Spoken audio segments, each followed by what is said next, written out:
Churchgate station पासून काही अंतरावर आयडियल कॉर्नर नावाचं पारशी जेवण देणारं हॉटेल आहे. हे लोक फक्त पारशी जेवण देतात. सोमवारी बंद असतं आणि बाकीच्या दिवशी वारानुसार मेन्यू असतो. म्हणजे या वाराचं जेवण त्या वाराला मिळत नाही.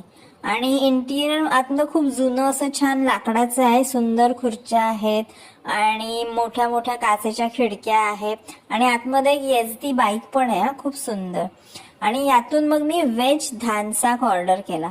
धान म्हणजे भात आणि साक म्हणजे हे जे वरण दिसतंय ना बाजूला ते आहे. आणि हे अतिशय टेस्टी होतं, अतिशय टेस्टी.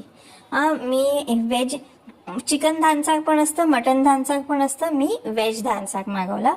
तर वरून हे पुलावासारखं दिसतं पण आतमध्ये बघितलं ना तर बिर्याणीला कसा मसाला असतो तसा मसाला आणि भाज्या असतात. पण अतिशय माइल्ड टेस्टचं असतं आणि हे खूप टेस्टी आहे. या अगोदर मी अजून 3 ठिकाणी व्हेज धानसा खाल्ला होता पण प्रचंड बंडल होता. एका ठिकाणी तर चक्क नाव मोठं आणि लक्षण खोटं म्हणजे पंजाबी भाजीची चव होती त्याला. पण हे खूपच टेस्टी आहे म्हणून मी याचा व्हिडिओ बनवला. तर ॲक्च्युली हे मिक्स करून खायचं असतं पण मी मसाला वेगळा खाल्ला, भात वेगळा खाल्ला आणि त्याचं वरण वेगळं खाल्लं कारण प्रत्येकच गोष्ट एकदम टेस्टी होती. आणि या सर्वाचे मिळून मला पडले 300 रुपये. तर चर्चगेट स्टेशन पासून थोड्या अंतरावर आयडियल कॉर्नर.